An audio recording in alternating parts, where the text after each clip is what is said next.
God of High School is a martial arts tournament. The participants are the strongest fighters in the country. They must engage in fierce battles against one another.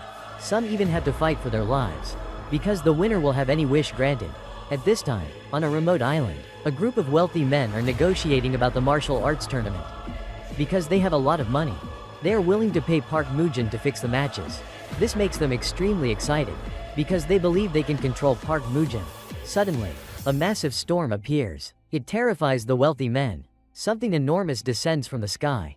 It turns out to be a gigantic hand, and the one responsible for this is the tournament chairman, Park Mujin. This boy's name is Jin Mori.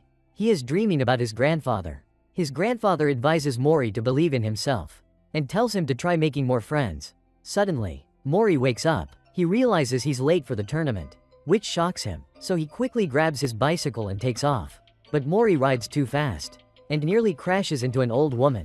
Luckily, Mori managed to dodge in time, but he ended up falling off a cliff. Meanwhile, people were talking about the tournament. They were eagerly anticipating exciting battles to come. At a convenience store, a young man named Han Daewee was there. He is also a fighter in the tournament, and Daewee was preparing for his upcoming match.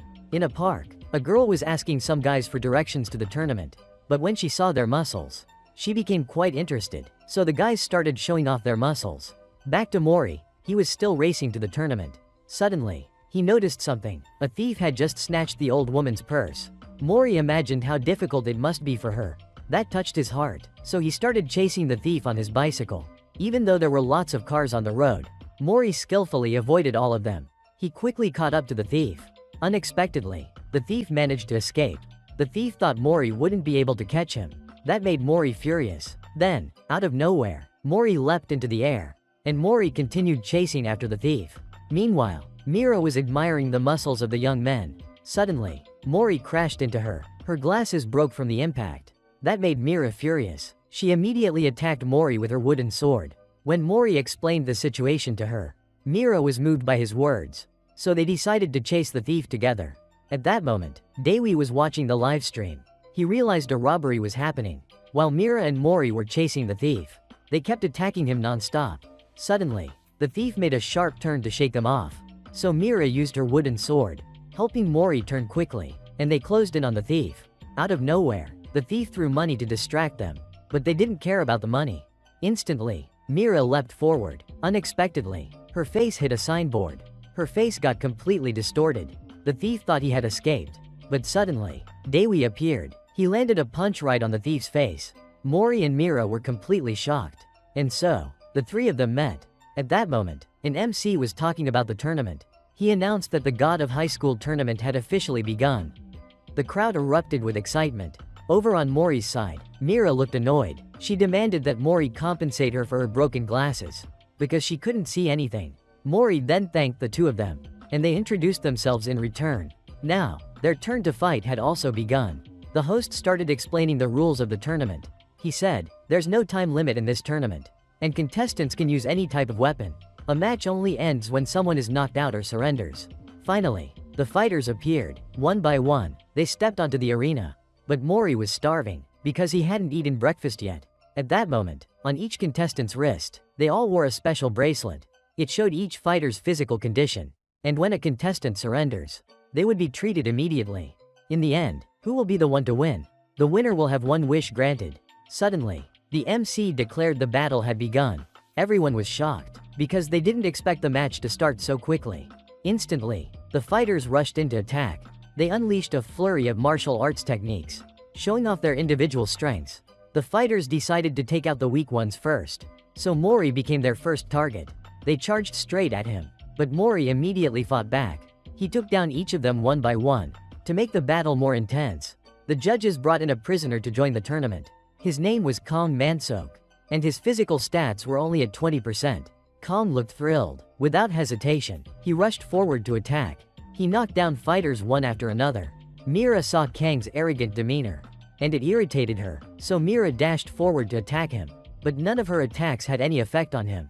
Suddenly, Mori appeared and pulled down Kang's pants as a prank, revealing Kang's bright pink underwear. Right after that, Mori was also kicked hard by Kong and sent flying. However, he managed to counter with an elbow strike to Kang's leg, catching him off guard. Immediately, The two of them charged at each other. Neither of them was willing to back down. Suddenly, Meera jumped in to attack as well. But since she was nearsighted, Meera accidentally twisted Mori's neck, mistaking him for Kong. That brought their match to an abrupt halt, before a winner could be decided. At that moment, Dewi was in shock, seeing Mori's neck bent like that. But thanks to the tournament's medical technology, Mori was quickly healed back to normal. In the end, all three of them passed the first preliminary round. On the way back, they shared their reasons for joining the tournament. Mori said he wanted to fight strong opponents. Dewi joined because he needed money, while Meera hoped to find someone worthy, someone who could inherit her family's moonlight sword style and help her restore her dojo. But then, Mori started fooling around again. He suddenly snatched Meera's sword and accidentally dropped it into the river, which made Meera instantly furious. She slapped Mori straight across the face and shouted, "Get lost." Then she went down to the river to retrieve her sword, because it was a keepsake from her father. Now that Meera had kicked Mori out, he still decided to come back, because Mori wanted to help her. Meanwhile, Dewi borrowed a flashlight to make their search quicker. The next day, the crowd gathered to watch the second round of the tournament. Anyone who passed this round would qualify for the national competition. The second round used a single elimination format. Contestants would fight one-on-one to secure their spot. While everyone was waiting for their match, Kong approached Mori and tried to provoke him while he was napping. But another contestant named Go Gamdo stepped in. Kong instantly countered with a powerful kick, even though the attack didn't land directly. The pressure alone was enough to make Gamdo's nose bleed. Right after that, the host appeared. He announced the matchups for the second round. And so, the second round battles began. One by one, Meera, Mori, and Dewi defeated their opponents, securing easy victories for all three of them. The next two contestants who advanced were quickly revealed. Unexpectedly, the upcoming match would be between Gamdo and Kong. At that moment, Mori met with Gamdo. He warned Gamdo to be careful, because Mori knew Kong was an extremely strong opponent. As soon as the match started, Gamdo immediately unleashed his Tai Chi Chuan techniques. He launched a series of continuous attacks on Kong, using his refined martial arts skills. Gamdo sent Kong flying into the stands. However, Kong was completely unharmed. He remained calm, and even asked the audience to help him stand up. Kong quickly returned to the ring, but Gamdo kept pressing forward with his attacks. Eventually, Kong decided he had enough. He took his right hand out of his pocket and launched a furious assault on Gamdo. He used powerful taekwondo techniques. His fighting style was wild and ferocious, making everyone around feel afraid. Gamdo was beaten to the point of near unconsciousness, yet he still maintained his composure. At that moment, Gamdo recalled the core principle of Tai Chi Chuan. Then he delivered a powerful palm strike to Kang's chest. But Kong countered the move. He reflected all of Gamdo's force back at him, sending Gamdo flying across the stage. But it didn't stop there. Kong continued to brutally attack Gamdo. He forced Gamdo to beg for mercy, because in the past, Kong had also been defeated by someone stronger, and he was forced to beg in order to survive. Seeing that Gamdo still refused to submit, Kong used his other hand. He broke both of Gamdo's arms. He even intended to tear Gamdo's arm off completely. Outside the ring, Mori couldn't stand watching anymore. He immediately rushed onto the stage and launched a flying kick at Kong, sending him flying away. Enraged, Kong charged at Mori, but Mori countered again and sent him flying into the stands. Seeing this, the four judges stepped in at once, because Mori had violated the rules by interfering in an ongoing match. Suddenly, Kong got back on his feet. He was now radiating intense killing intent. Kong launched a vicious kick aimed straight at Mori. Thankfully, a white-haired judge stepped in just in time to block it. However, Mori still leapt into the air and unleashed a flurry of enhanced taekwondo kicks, sending Kong crashing out of the ring. And just like that, Mori had defeated Kong. Suddenly, Mugen appeared. He restrained Mori effortlessly with just one hand. Mugen declared that the tournament would continue as usual, but Mori would be punished, because he violated the rules. But the audience still cheered for Mori. It turns out everyone was amazed by Mori's strength, so they were thrilled and kept supporting him. Elsewhere, a cult called Knox was secretly watching the tournament. They were planning to steal an item known as the key. Knox was carrying out a mysterious plot. At this time, Gamdo was severely injured, and he could no longer continue in the tournament. So Gamdo was officially eliminated. Meanwhile, Kong was terrified. He could feel the overwhelming power Mori possessed. However, according to the rules, Mori was also disqualified, because he had interfered in another contestant's match. But Muujin was surprised when he learned that Mori's grandfather was a man named Jin Taejin. Muujin wanted to confirm something important. The second day of the tournament officially began. The opening match was between Meera and a pro wrestling queen named Mission. She was also the reigning champion of the United States. As soon as the match started, Mission completely overwhelmed Meera. Because of her superior physical strength, Mission easily slammed Meera onto the floor. Then Mission leapt into the air and used her body to crush Meera. She even mocked her with a taunt, "If I win this tournament, I'll turn the judges into my personal harem." As the match continued, Meera still couldn't land any damage on Mission. Even though she used a wooden sword, Mission's body was just too tough. She was that strong because Mission had trained hard for many years. Mission kept knocking Meera down, then confidently stepped out to celebrate with the crowd, thinking the fight was already over. But Meera suddenly stood back up. She transformed her arms into blades using the fifth style, and Meera unleashed a slash, landing a powerful hit on Mission. Meera followed up with 2 consecutive sword energy strikes, making it impossible for Mission to defend herself. And just like that, Meera defeated the Queen of Wrestling. Mori immediately celebrated Meera's victory. At that moment, Muujin appeared and offered Mori a chance to return to the tournament. But he had to defeat the green-haired commissioner first. However, Mori wanted to fight the blonde-haired commissioner instead, because he had lost to him in the past. Hearing that, the green-haired commissioner got angry and said, "I'm way stronger than Blondie." Then he threw a punch straight at Mori's face, making Mori feel his power. Mori instantly agreed to the match, and the official fight was scheduled for the next day. On the way home, Dewi and Meera were really worried about Mori. They didn't know if he would get kicked out of the tournament. Suddenly, Mori appeared with a big smile. He proudly showed off the fruits Muujin had given him.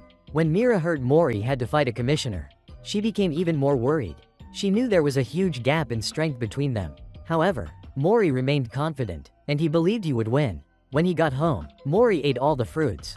Suddenly, he coughed up blood and collapsed. The next morning, Dewi visited his best friend in the hospital. It turned out that the reason Dewi entered the tournament was to earn money to treat his friend's cancer. While working at an internet cafe, Dewi was harassed by a group of thugs. They intentionally provoked him, but Dewi tried to hold back, because he didn't want to lose his job. The next day, it was time for Dewi's match.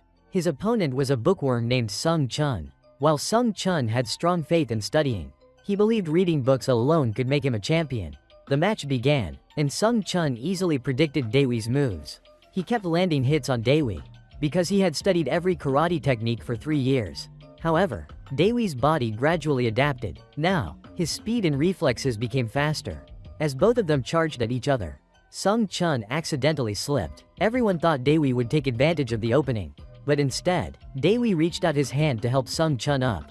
That gesture deeply moved Sung Chun, so he decided to fight seriously. Sung Chun unleashed 12 strikes targeting 12 key points on Dewi's body. Even though he took the hits, Dewi still stood back up to fight. He remembered that his best friend was also fighting against illness. This time, Sung Chun launched 72 consecutive strikes, but Dewi countered with a powerful punch. Then both of them began using all their martial arts techniques. They kept exchanging blow after blow. Just as Dewi was about to land the finishing strike, Sung Chun smiled and accepted defeat. He collapsed and admitted, "Because the theories in my books were wrong." At that moment, everyone was looking forward to the match between Mori and the green-haired commissioner. But Mori hadn't shown up yet. Suddenly, a miracle happened. Mori woke up and sprinted to the arena. Since it was a handicap match, Mori only needed to knock the green-haired commissioner down once to claim victory. As soon as the match began, Mori rushed in instantly. He removed the commissioner's glasses, then gave him a light push, which caused the green-haired commissioner to fall. And just like that, the match ended in an instant. It shocked all the spectators. While the blue-haired judge was dissatisfied, he immediately counterattacked, but Mori launched a powerful kick at him again, sending him flying far away. The blue-haired judge felt humiliated and even more frustrated, so he summoned a clown wielding a scythe, whose power level reached 2,500. Mori instantly recognized the huge gap in strength, so he had no choice but to run away. However, the clown caught him anyway, and now the opponent was about to deliver the finishing blow to Mori. Suddenly, the other judges stepped in just in time to stop the blue-haired guy. Muujin immediately stepped forward and decided to cut the blue-haired judge's salary for 3 months. Because he violated the tournament rules, Muujin now also acknowledged Mori as the winner. Deep down, Mugen thought if Mori could survive after eating those fruits, then he might truly be his biological nephew, and also the successor of Jin Taejin. In the end, all three of them made it to the semifinals. The next match would be between Daewoo and Meera. At that moment, the group was on their way home, chatting with each other like they always did. Suddenly, a young man in a supercar appeared. He stepped out and stood in front of Meera. Then he dropped a whole series of romantic lines, because he wanted to propose to Meera. It completely shocked the whole group. Unexpectedly, Meera nodded and accepted. She was even happily picking out a wedding dress with her little sister. Meera's sister was thrilled, because her older sister was about to marry the purple-haired guy. He was actually a famous martial artist named Song Jin. It turned out that Song Jin had visited Meera's family dojo before, and he had proposed to Meera many times. At first, Meera was hesitant, because she was still a high school student. But when Song Jin Saida wanted to rebuild the moonlight sword style with her, Meera immediately agreed. She recalled the day her father passed away. During the funeral, some people who came to pay respects even looked down on her family's sword style. They believed that the sword style had ended with her father. Meera's uncle had adopted her, and he wanted to continue protecting the family's martial art. However, since his abilities were too weak, Meera still had to carry the burden her father left behind. At that moment, Mori was out buying snacks. Suddenly, he accidentally overheard the news that Meera had withdrawn from the tournament to get married. He immediately rushed to Meera's house to ask her. Meera simply said she was getting married, because she wanted to restore her family's sword style. After that, she kicked Mori out, but Mori was worried that Meera had been deceived, so he immediately called Daewoo for help. Moreover, Mori could sense that Meera wasn't truly happy, because he felt there was a hidden secret behind all this. Now, Meera was wearing her wedding dress. She put on makeup and looked beautiful for the ceremony, but her expression was filled with sadness. Suddenly, Meera's uncle came and begged Song Jin to cancel the wedding, but Meera stopped him. She said, "Don't worry, uncle. Thanks to Song Jin, I'm truly happy, because I'm finally about to fulfill my dream." Mori wanted to meet Meera, but the guards kicked him out, because he didn't have an invitation. At that moment, the wedding officially began. It turned out Song Jin was a member of the Knox organization, and the church only wanted to steal Meera's family heirloom sword. Outside, Mori didn't want to fight the guards, but Daewoo showed up, and he easily took down all of them. Then the two of them stormed into the wedding hall to rescue Meera. Seeing that the guards were useless, Song Jin decided to draw his sword and attack himself. Daewoo instantly blocked Song Jin's strike. He told Mori to go and talk Meera out of it, but Meera wouldn't listen. She even got angry, punched Mori, and kicked him out. Seeing that, her uncle rushed in, stopped Meera, and said, "Your father would never want to see you like this." Meera suddenly recalled the words her father once told her when he was still alive. And then, she burst into tears. Meera realized she had gone against her family's will. Right after that, she apologized to Song Jin, and announced that she wanted to cancel the wedding. Now, she would rebuild the moonlight sword style in her own way. Song Jin laughed maniacally, finally revealing his true colors. He admitted that he had used Meera, because all he wanted was her family's heirloom sword. Immediately, Song Jin summoned a giant samurai, and it slashed the wedding hall into pieces. Song Jin swung his blade and struck Meera in the waist, but she was completely unharmed. She countered with moonlight sword style, 6th form, and defeated him with ease. But Song Jin was still smiling, because he had managed to steal the wooden sword. Without hesitation, Song Jin got in his car and fled. Meera didn't chase after him, because her father's memory would always live in her heart, not in the sword itself. That night, Daewoo was left speechless when he saw his best friend's condition getting worse. Daewoo became more and more frustrated. At the internet cafe, he was once again provoked by a group of thugs. They insulted Daewoo's sick friend without mercy. Suddenly, he couldn't hold it in anymore. Daewoo attacked them on the spot. The next morning, Mori overslept. He rushed to the arena to watch the semi-final match between Meera and Daewoo. But he was shocked. Mori saw Daewoo ruthlessly attacking Meera without holding back. In the end, Daewoo won the match. After the fight, Mori waited outside to meet Daewoo, but Daewoo coldly said, "See you in the finals." The next semi-final was between Mori and the fighter Jae-hee. At this point, Mori was extremely pissed off. He quickly knocked out Jae-hee with a powerful kick, then turned to glare at Daewoo with a challenging stare. Before the final match, Mori visited Meera at the hospital. She had already received medical treatment thanks to the tournament's advanced technology. When she thought back on Daewoo's behavior, Meera didn't blame him. She believed Dewi must have his own reasons. Finally, the championship match began. The crowd inside the stadium was roaring with excitement. As soon as the signal was given, Mori and Dewi charged at each other. They exchanged powerful, deadly blows. Mori kept launching kicks using his taekwondo style. Meanwhile, Dewi responded with powerful karate punches. Then, Mori took 2 heavy punches from Dewi. They were the same blows that had taken Meera down. Mori couldn't forgive that. He didn't want to see his friends getting beaten so harshly. So Mori charged in and unleashed 3 consecutive, modified taekwondo strikes. Then, he delivered a devastating kick, sending Dewi flying backward. Mori reached out his hand to help Dewi up, but Dewi coldly said, "I've never considered him or Meera as friends." Then, he prepared his first official karate technique, Fist of the Black Turtle. Meanwhile, Meera had just been discharged from the hospital. She happened to see a crowd gathered inside a hospital room. It was Dewi's best friend, and he had just taken his final breath. Even though the best medical technology had been used, the illness had progressed too far. Meera looked at a photo of the boy with Dewi, and suddenly, she understood everything. Back on the arena, after the powerful Fist of the Black Turtle, Dewi launched his second move, Phoenix Kick. The truth was, Dewi had been fighting so ruthlessly because of a promise made with Mugen. Mugen had told him that if he could win both the semifinal and the final in dominant fashion, his friend would be cured. That's why Dewi was trying to end the fight as quickly as possible, to save his only friend. Just as Dewi was about to unleash his final move, suddenly, Mori charged forward with all his strength. But Mori stopped his attack midway, and took Dewi's full strike head-on. At that moment, Mugen stepped onto the stage and said, "Your friend has passed away. We tried, but it was too late." Dewi was stunned into silence. Back then, Dewi was well known at school, because he was incredibly good at fighting. But one day, Dewi was surrounded and ganged up on by another group. The friends around him ran away, leaving Dewi all alone. Just then, his closest friend suddenly jumped in to help him. After that fight, the two of them became best friends. Hearing the news of his best friend's death crushed Dewi's will to fight.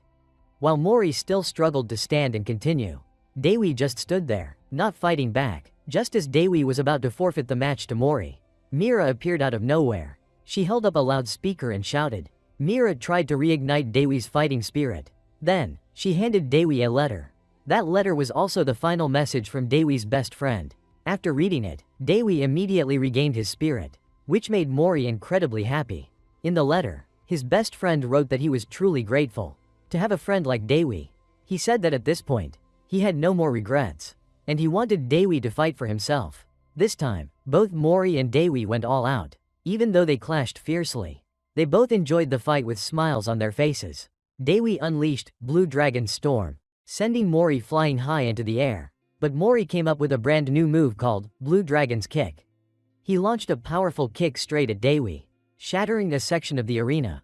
After taking the full force of the attack, Dewi could no longer hold on and collapsed. Mori walked over, reached out his hand to help Dewi up, and told him he wanted to be friends. The crowd was now roaring with excitement, because they had just witnessed an incredible fight. Meera also walked over and joined them. The three of them stood together as if nothing had happened. Mori was now officially the sole regional tournament champion. In a distant forest, at that moment, the Knox cult had approached Mori's grandfather. The leader of Knox invited him to join their organization, but he simply replied, "I'm not joining." And so, both sides prepared for a fierce battle. Meanwhile, back at the tournament, the top 3 contestants from each region would now form a team to enter the national tournament. Everyone would fight for the championship in a team-based format. Meera quickly defeated the fighter Jae-hee, securing her spot in the regional top 3. And now, all 3 of them would move on to the national tournament. This year, many powerful contestants were coming from all over the country. The true purpose of the martial arts tournament was to find someone strong enough to awaken as the key. Additionally, the judges were already aware that the Knox cult would begin making their move once the national tournament began. Their goal was to steal the key. However, Mugen told everyone to remain calm, because he had gathered the 6 strongest individuals to deal with them. Mori happened to walk past an old man, but when he turned back, the old man had vanished. It turned out to be Na Bongchim, one of the 6 strongest people whom Mugen had summoned. Na Bongchim was also Mugen's master. Meanwhile, Mori's grandfather lightly tapped the ground with his foot. It blew away an entire mountain. Meanwhile, the leader of Knox summoned a gigantic sword from the sky that stabbed straight down. At this time, Meera was at the supermarket when suddenly she ran into the family of commentator Shim. When they went outside to talk, Shim thought Meera had not yet unlocked the full potential of the moonlight sword style. So he gave Meera some advice, wanting to help her become stronger, since Shim's blind eyes were also caused by the moonlight sword style. He understood its true power well. When leaving, Shim told his wife to take the child ahead, because he spotted a person dressed as a rabbit, who was actually a member of the Knox church. Diaoyi went to meet Mujin, wanting to ask about the power that the blue-haired judge had once summoned. Mujin explained that it was borrowed power, a power borrowed from the divine. In the upcoming national tournament, most contestants possess this power. Meanwhile, Mori was over here, climbing a tree to get balloons for the kids. But when he jumped down, Mori sprained his ankle. Bongchim suddenly appeared, injecting a needle into Mori's leg, instantly healing his sprain. Meanwhile, contestants from other regions, they were also on their way to the national tournament venue. The next morning, Diaoyi told two friends about the borrowed power. But Mori was not afraid at all, because the stronger the opponent, the more excited he became. Now the national tournament officially began. Meera was very surprised when she saw that the commentator this time was not Shim. It turned out Shim had been murdered, shocking all the judges. Meanwhile, the assassin belonged to the Knox church, and after killing Shim, he continued to attack the blue-haired judge. Meanwhile, the national tournament started with a team battle format. Teams would decide the winner through 3 intense matches. In the first match, Mori faced a blonde young man named Najadan. As soon as the match started, Mori suddenly pressed some acupuncture points on his own body. He declared that he had become many times stronger, making Najadan scared before even fighting. It turned out Bongchim had secretly taught Mori the acupuncture technique. But unfortunately, Mori pressed the wrong points, leaving his whole body unable to move. Mori became a punching bag for Najadan, who mercilessly attacked him. Because Mori lost, so Diaoyi had to win for the team not to be eliminated. Diaoyi's opponent was a 38-year-old man named Pam Wong. With a serious spirit of learning, Pam Wong proved that age no longer mattered. Immediately, Pam Wong unleashed his 2 ultimate techniques, sending Diaoyi flying into the wall. Just as Pam Wong was about to deliver the finishing blow, Diaoyi suddenly sat up and counterattacked, overpowering the man. It turned out Pam Wong was a construction worker, and he had failed high school 3 times in a row, so he was often looked down upon, with people calling Pam Wong a loser. However, with his spirit of never giving up, he worked hard to study. Eventually, Pam Wong entered high school and qualified to participate in the tournament. Back to the match, Pam Wong delivered a very powerful strike, sending Diaoyi flying into the corner of the floor. Immediately after, Pam Wong used borrowed power, summoning a giant hammer. However, Diaoyi was not intimidated. He rushed forward to block the hammer, and Diaoyi unleashed the Blue Dragon's storm to defeat his opponent. At the same time, he brought victory to the team, when suddenly the blue-haired judge jumped out, cutting off one arm of the church member. Although he was injured, but the blue-haired judge calmly sat up, lighting a cigarette. Now he removed his power limits, and the blue-haired judge charged to attack him. They continuously exchanged attacks, but it wasn't over yet. He also cut off the other arm of the church member. However, the church member called forth his borrowed power, which was a giant worm. It helped reattach the arm and endlessly regenerate. Seeing this, the blue-haired judge immediately rushed to finish him off. However, his 2 comrades, Axel and Satan, appeared in time to stop him. The blue-haired judge then unleashed his attack cards. Axel grew wings and flew up into the sky. Meanwhile, Satan summoned countless hands from the ground, which wrapped around the blue-haired judge, creating an opportunity for Axel to finish him off. Fortunately, the white-haired judge appeared just in time, saving the blue-haired young man. Meanwhile, the final match began, and it turned out to be a fight between Meera and Jang Mi. After a few probing sword strikes, Jang Mi realized her swordsmanship was inferior to Meera's, and finally her wooden sword was broken by Meera.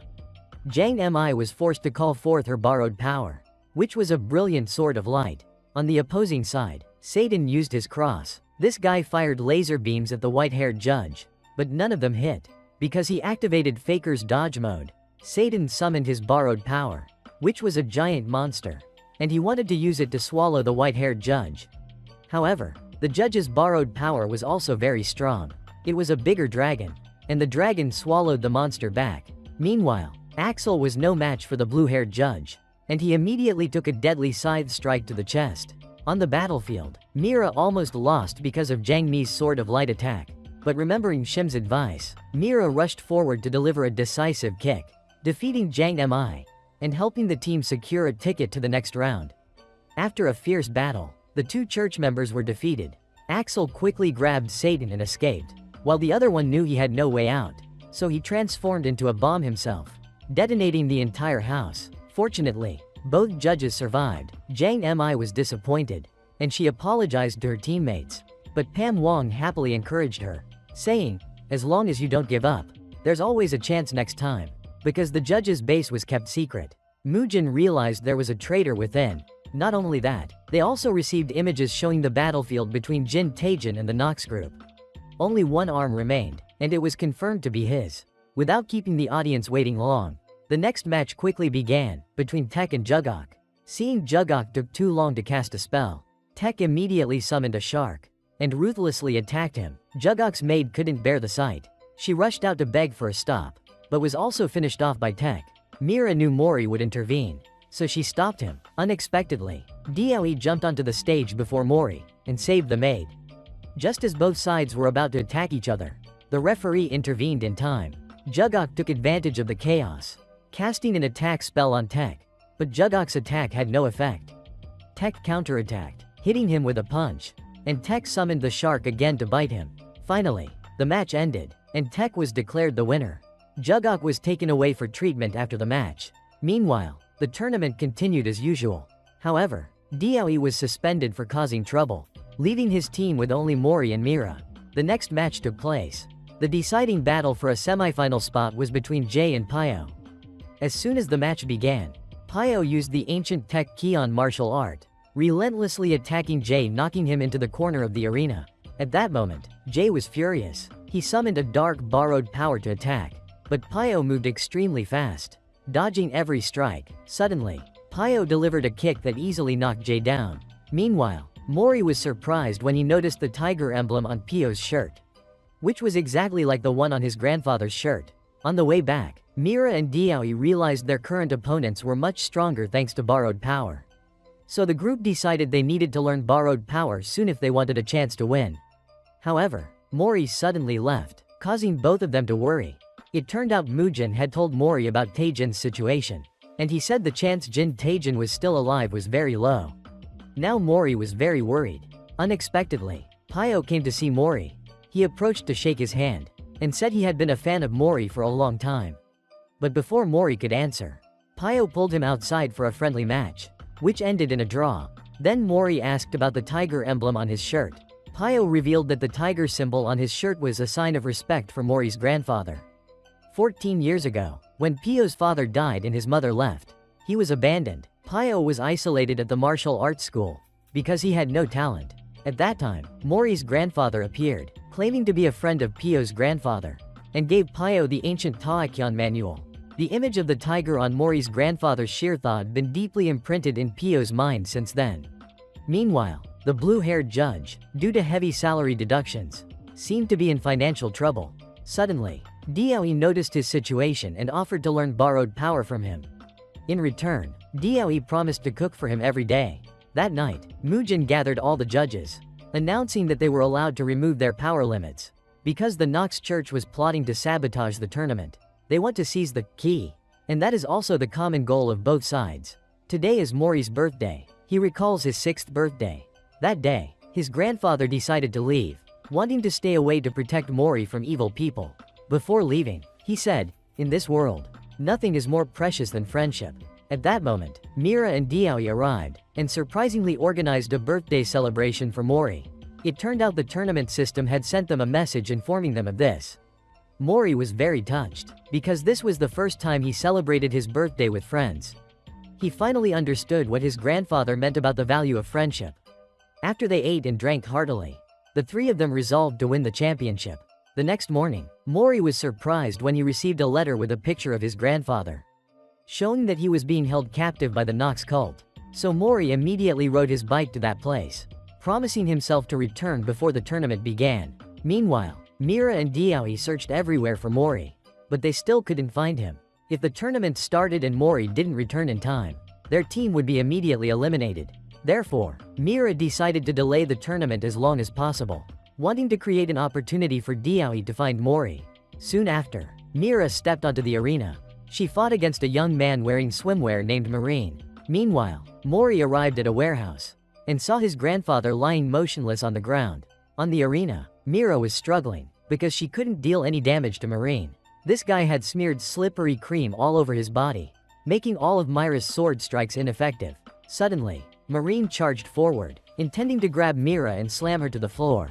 But Meera quickly drew her wooden sword, narrowly escaping. Unexpectedly, Marine's teammate threw him a wooden sword. Marine swung the sword, breaking Meera's weapon. Surprisingly, it was the Phoenix sword, the very sword that had been stolen by Song Jin earlier. Immediately, Marine's wooden sword transformed into a real sword. Marine attacked while mocking Meera, saying she did not recognize the divine power of the sword. He believed Meera was not worthy to wield that sword. At that moment, Meera unleashed her fifth and first techniques in succession, knocking Marine away and reclaiming the Phoenix sword. But Meera did not expect that the sword had already accepted Marine as its master, and it immediately flew back to Marine. Meanwhile, Diaoyi ran everywhere looking for Mori, and he encountered Pam Wong. He was knocked out by a girl in the bathroom. Bora was hitting him while praising Diaoyi for being handsome. However, Diaoyi said he didn't have time, because he wanted to take Pam Wong away. Suddenly, Bora lunged forward and kissed Diaoyi. Then, she tried to knock Diaoyi unconscious, but Tech appeared and dragged Bora away. It turned out Bora was a member of Tech's team. At the warehouse, Mori kept calling but his grandfather didn't wake up. Suddenly, his grandfather laughed, telling Mori he was too gullible, then exploded. At that moment, a man named Flying Dragon appeared, thinking Mori was finished, but unexpectedly, Mori managed to run. Flying Dragon then used clone technique, creating copies to attack Mori. On the arena, Marine revealed he was a member of the Knox cult. He had been waiting for Meera to awaken the power of the Phoenix sword, but was disappointed because she was too weak. Meanwhile, Mori was overwhelmed by the clones, causing him to fall. Then Mori was surprised when he discovered the real opponents in today's match. They had been defeated by Flying Dragon's group. It turned out they were imposters infiltrating the tournament. Now trapped, Mori decided to press his acupuncture points to increase his power, and Mori must defeat him within 1 hour, or the power will backfire. On the arena, Meera was defeated by Marine. Suddenly, he laughed wickedly, declaring Mori would never arrive in time. Meera gradually realized that it was all a plot by the Knox cult. Still, Meera believed Mori would definitely come in time. When Marine knocked her back again, Meera began to lose consciousness. Memories of her friends started flooding back, as if trying to awaken her. At that moment, a voice echoed, asking Meera what her wish was. Meera admitted she was weak, but she was determined to become strong to stand shoulder to shoulder with her friends. Suddenly, a bright red beam of light burst forth in the arena. The Phoenix sword unexpectedly returned to Meera's hand, because Meera had officially awakened her dark power, named Lu Bu. Seeing this, Marine summoned his dark power, the octopus. He attacked her with tentacles, but Meera was unafraid. She charged forward, slicing through each tentacle. Then she unleashed Technique 42, slashing straight down onto the ground, finally defeating Marine and winning the match. Just then, Mori finally arrived, and his next opponent was a guy named Hansel. Hansel asked where Flying Dragon was, but Mori was extremely irritated. He didn't answer. Instead, he charged and attacked Hansel. Mori unleashed a series of powerful moves like when he fought Flying Dragon, leaving Hansel defenseless. In the end, Mori defeated him with a new technique. 4 years ago, at the national tournament, Pio's sister had her leg broken by Tech, forcing her to give up her career as a fighter. Pio was furious. He attacked Tech, demanding he apologize to his sister. But Tech refused to apologize. The reason Pio joined the tournament, and his determination to win this year, was to fulfill his dream of healing his sister's leg. After the match, Mugen told Mori's group the truth about the Knox cult. They worship a single god. They want to eliminate all users of dark power, as those users are incarnations of other gods. Mori wanted to rescue his grandfather, but Mugen said he was still too weak. However, if Mori wins the tournament, Mugen would provide all the information he needs. It turned out Tech had secretly collaborated with Flying Dragon before, but Flying Dragon no longer had any benefit, so Tech did not hold back. He finished them off right on the spot. Today was the first final match between Mori's team and Bio's team. The first match was between Diaoyi and Sung A. As soon as the match started, Sung-ae charged forward, quickly unleashing a series of kicks. Sung-ae landed a strike on Dewee's ear, making him dizzy. It turned out Sung-ae had planned this from the start. She targeted the ear, aiming to disrupt Dewee's inner ear balance. Sung-ae immediately took advantage of the moment. She delivered a powerful blow to Dewee's shoulder, causing the floor to crack. However, a strange liquid suddenly appeared on Dewee's shoulder, helping him block the attack. It turned out Dewe had awakened his Ta force thanks to training with the blue-haired judge, and because he wanted to win to help Mori save his grandfather. He unlocked his true power. Bio stood outside, very worried for Sung-ae. Bio wanted her to quit, fearing she would suffer the same fate as his sister. But Sung-ae, with her indomitable fighting spirit, refused to give up. She stood up and charged to attack again, but she was defeated by Dewee's Ta force enhanced punch, and he defeated Sung-ae at that moment. The leader of the Knox church, his name was Manduk, and Manduk began to attack the tournament. Mujin arrived just in time to stop him. Outside the arena, members of the Knox church also appeared. A giant sword fell from the sky under Manduk's command. Mujin blocked it just in time, but it didn't stop there. At this time, Manduk's subordinates opened the gate in the sky to let the gods descend. They continued to push the sword down, forcing Mujin to use all his strength to block it. Now the next match between Mori and Pio began. Mori's skills were completely outmatched by Pio.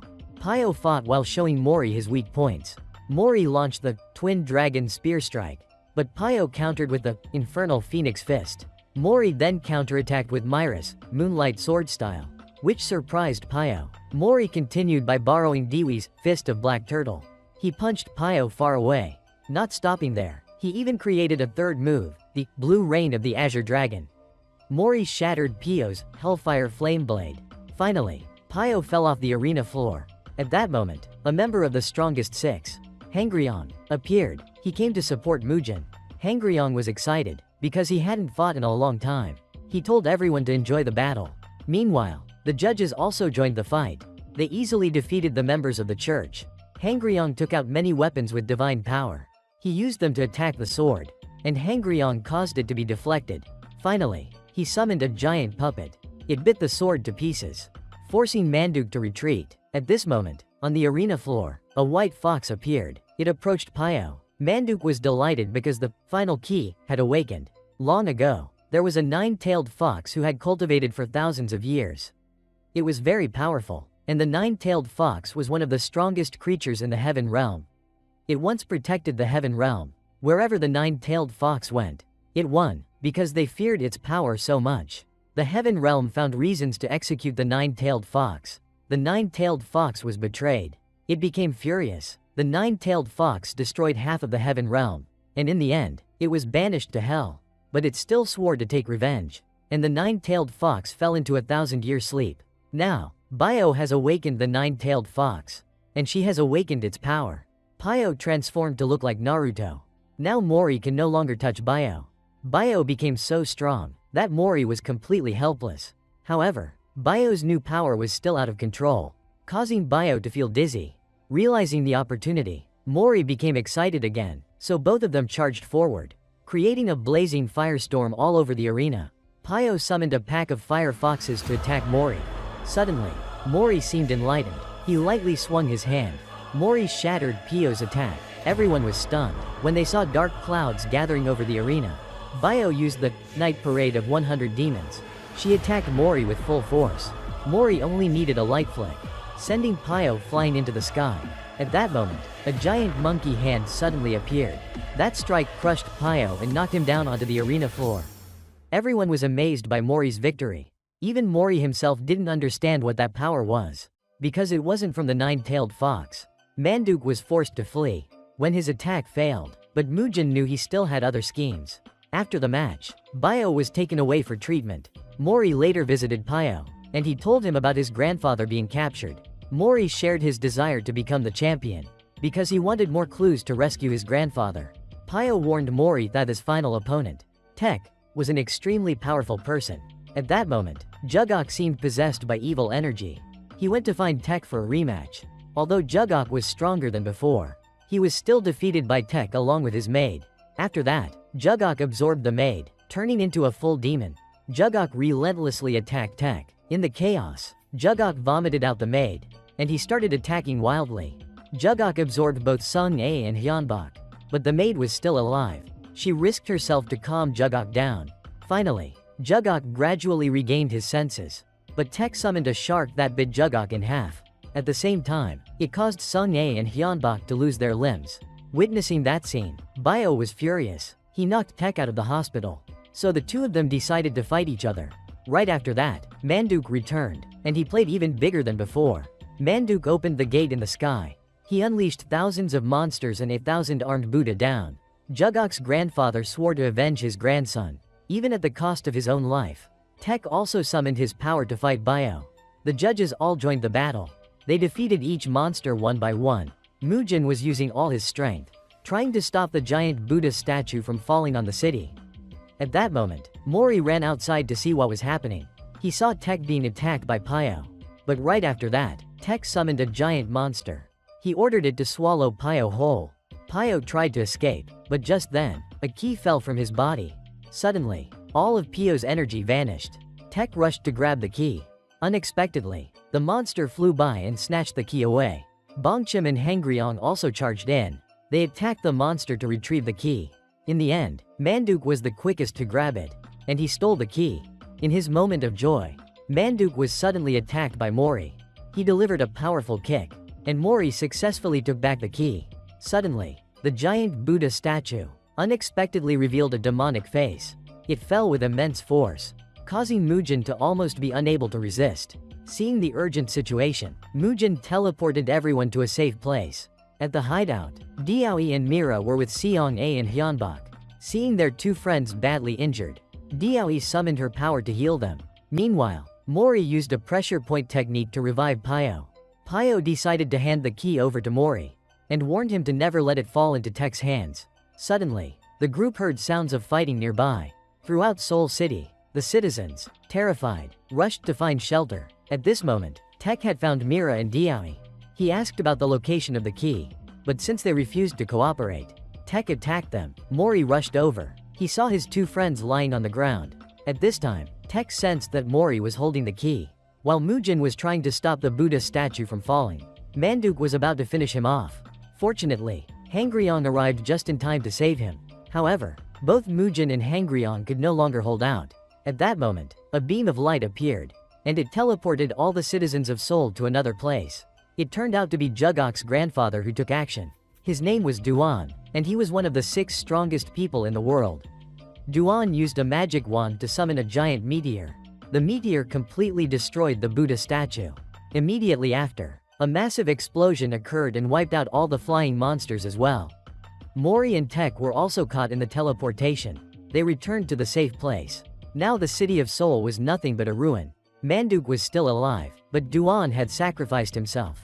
Taking advantage of the situation, Tech captured Mori, and Tech stole the key. Then, Tech absorbed the key and grew wings. He transformed into a god. Everyone was extremely shocked. With this new power, Tech easily knocked Meera and Diaoyi away in an instant. In this critical situation, Mori used the secret technique Bongchim taught him to become stronger. Thanks to that, he knocked Tech to the ground. Diaoyi and Meera didn't back down either. They immediately summoned their borrowed powers to attack. Mori launched his Blue Dragon's kick again. He followed it up with another powerful kick at Tech. But Tech was completely unfazed. At that moment, Tech unleashed his finishing move. Diaoyi risked his life to block the attack for his two friends. Mori was utterly shocked when he witnessed it. He began to recall his past life, and Mori turned out to be Sun Wukong. Right after, a giant Ruyi Jingu bang pierced down from the sky into the ground. Manduk stepped back in fear. He realized that Mori was the legendary Sun Wukong. Mori shrunk the Ruyi Jingu bang to fit his hand, and charged in to fight Tech on equal ground. Tech summoned more monsters for support, but Mori wiped them out with just a few basic moves. Suddenly, Tech sped up, but Mori kept up with him effortlessly. Their fight was so fast that normal eyes couldn't follow. At that point, Mori was pinned down. He commanded the Ruyi Jingu bang to extend upward. The strike caused Tech immense pain. Then Mori ran along the staff, and delivered a flurry of punches to Tech as payback for his friends. His final punch was so powerful that Tech collapsed to the ground. Unable to stand, Mori still wasn't satisfied. He summoned the somersault cloud. Hundreds of lightning bolts rained down from the sky, striking Tech over and over. At that moment, Mugen realized that Mori didn't need to borrow power from the gods, because he was a god himself. Tech was blasted back into his human form. Seeing this, Manduk panicked and ran away. But right after, Tech transformed into a monster again, and began launching relentless attacks. Suddenly, Mori tried to summon the somersault cloud and the Rui Jingu Bang. But nothing appeared. Just then, Pio arrived and said, "Rely on your friends a little." Even though they were seriously injured, the whole group charged forward, determined to fight Tech together. They worked in perfect sync with Mugen, slowly breaking off each of Tech's arms. Then Mori created a brand new technique. He launched a kick that formed into a dragon. The dragon pierced straight through Tech, causing his massive body to begin turning to stone. Mori followed up with 2 more dragon kicks, completely destroying Tech's monstrous form. Pio tried to save Tech, but saw that Tech was being devoured by his own borrowed power. Tech pushed Pio's hand away and said, "Live a good life."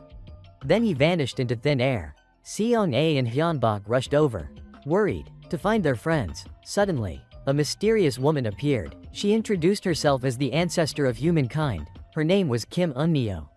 She claimed that she was the strongest among the 6 most powerful beings. And she was also the one who would grant the wish of the winning team. That team was Mori's group. Although Eun-neo couldn't bring the dead back to life, she could heal any wound. At first, Mori wanted to resurrect his grandfather. But after thinking it over carefully, Mori wished for all the injured participants in the tournament to be healed. After fulfilling the wish, Eun-neo revealed that Mori's grandfather was still alive. Mori was overjoyed upon hearing this. Now, the fragments of the key had scattered across the world. Pio, as the appointed guardian, would go and collect them. Eun-neo also revealed that the key was the only thing capable of defeating the gods. Since Mori's memories of his past life were still vague, the whole group decided to set off on a journey.